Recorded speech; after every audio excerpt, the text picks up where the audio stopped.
Assalomu alaykum hurmatli YouTube kanali kuzatuvchilari. Bugun sizlar bilan dunyoning eng yaxshi brendlari bo'lgan Aynvity firmasiga mansub chastotniklar, ya'ni oilasiga mansub Aynvity Booster haqida gaplashamiz. O'zi bir xil kodda bo'ladi bu. Uncha katta bo'lmagan korobkada joylashgan. PP100 32R PVI 3.2 kW nima vazifani bajaradi?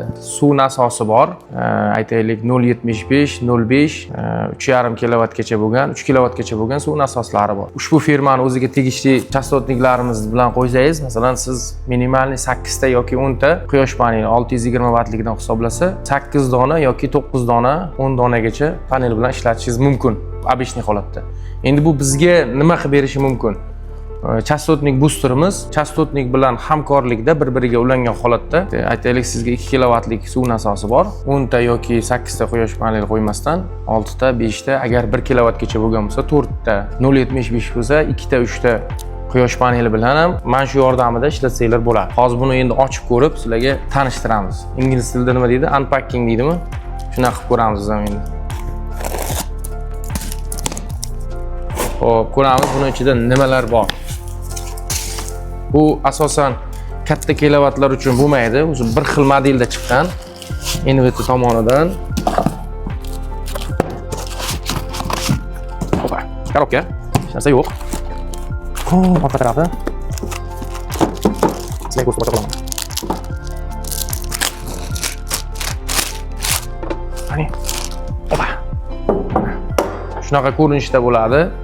Aynvity brendiga tegishli xarakteristikalari bu yerda 3.2 kWlik. Bu inputi edi 80 dan 600 volt gacha bo'lgani, chiqarishi outputi DC da 350 dan 570 wattgacha chiqarib bera oladi. Ya'ni siz 0.75 kW suv nasosi qo'ydingiz, 5 dona panel qo'ydingiz, ishlamayapti yoki sust ishlayapti. O'sha pikka borib ishlaydi, yana bir 2 soat ishlab o'chib qoladi. Bunda chastotnikni yoniga buni qo'yadigan bo'lsangiz, sizga yordam beradi, barqaror kuchlantirib, motoringizni silliq ishlatib, maksimalniy foyda olishingizga yordam beradi.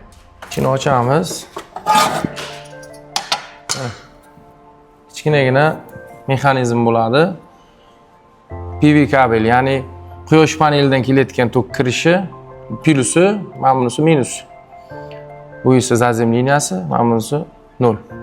To'rt xil yo'nalishdagi nima bo'ladi? Nima deydi?